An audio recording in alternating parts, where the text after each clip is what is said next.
بسم الله الرحمن الرحيم إنا أنزلناه قرآنا عربيا لعلكم تعقلون.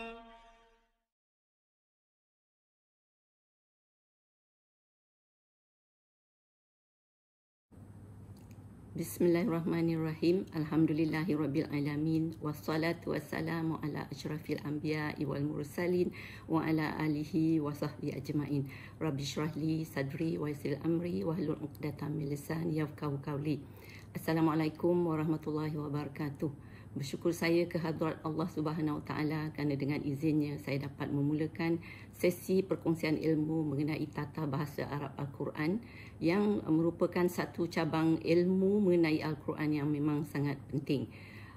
Pembelajaran budaya orang Melayu adalah lebih menitik beratkan membaca Al-Quran dengan baik, dengan belajar tajwid, dengan berlagu, tetapi sangat kurang yang belajar mengenai nahu. Ya, jadi pada pandangan saya ini adalah satu perkara yang sangat penting kerana apabila kita ingin mempelajari sesuatu bahasa, kunci kepada bahasa adalah mengetahui nahunya. Ya, umpamanya seperti kita belajar di sekolah dahulu, apabila kita belajar bahasa Inggeris, kita sebenarnya memang belajar nahu, ya, belajar grammar dan juga membina vocabulary kita. So dengan itu menyebabkan kita boleh faham, kita boleh bercakap, kita boleh sehingga kita boleh mengarang, ya, membuat ayat mengarang. Jadi tapi untuk Al-Quran ini Allah tidaklah suruh kita untuk membuat walaupun satu ayat, kerana Allah sendiri telah mencabar di zaman Rasulullah, mencabar orang-orang kafir untuk mendatangkan satu ayat yang sebanding dengannya. So tidak ada yang mampu walaupun dicuba, ya. Jadi memang ini adalah disebut di dalam Al-Quran cerita mengenai ini.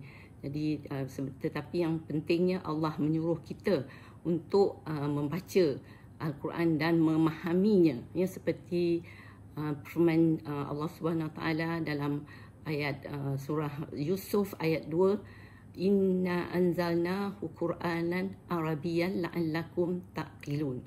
Inna anzalna, sesungguhnya kami menurunkan Al-Quran berbahasa Arab untuk kamu supaya la'allakum, agar kamu berfikir, menggunakan akal fikiran. Jadi Allah menyuruh kita untuk berfikir, maknanya kita kena faham, ya. Dengan itu maknanya kita baca bukan saja baca, pandai baca memang cantik, tapi kita tak faham, ya. So saya sebenarnya kesungguhan untuk belajar bahasa Al-Quran ini sangat selepas saya pergi ke Mekah, ya, beberapa kali bila saya pergi ke Mekah, bila kita dengar Pak Imam baca ayat-ayat, kadang-kadang begitu khusyuk sehingga menangis, ya. Pernah beberapa ketika saya mendengar Pak Imam menangis dan sehingga tak boleh meneruskan bacaan.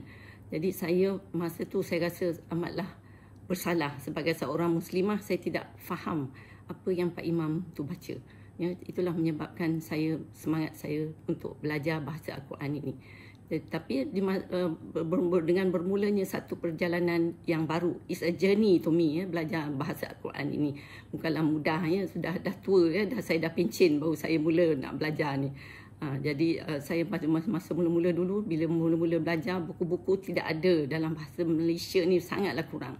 Jadi bila saya nak cari reference, saya terpaksa gunakan bahasa Indonesia, bahasa Inggeris. Bahasa Arab memanglah banyak, tapi kita bukanlah latar belakang bahasa Arab, jadi memang kita tak pandai. Jadi itulah menyebabkan semangat saya untuk menerbitkan buku mengenai bahasa Al-Quran ini, buku Nahu, ya. Dan yang saya pendekatannya lebih kepada praktikal. Alhamdulillah, pada tahun 2016 saya telah dapat menerbitkan buku mengenali perkataan Al-Quran secara mudah, dan pada 2018 edisi kedua juga telah diterbitkan. Buku ini mengandungi 5 jilid.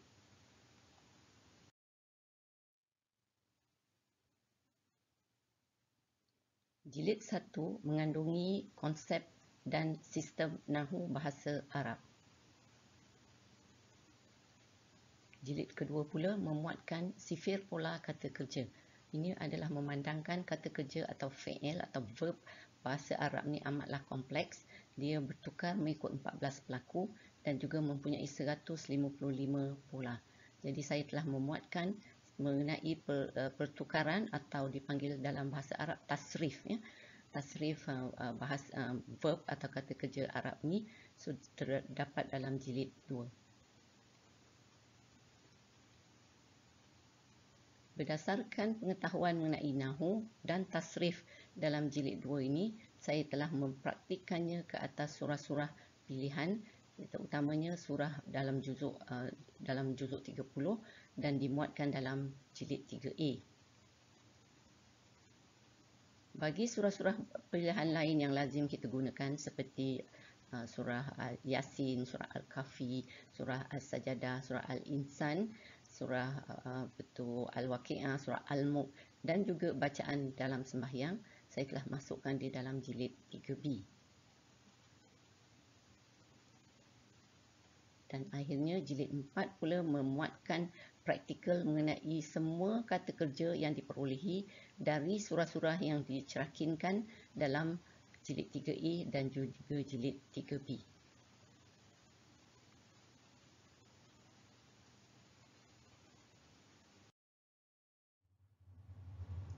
Sebagai memenuhi permintaan sahabat-sahabat, pelajar-pelajar dan pembaca-pembaca saya cuba menyediakan beberapa video mengenai perkongsian ilmu, kuasai tata bahasa, kenali perkataan, fahami Al-Quran sebagai kesinambungan usaha mempelajari bahasa Al-Quran ini dari buku-buku saya.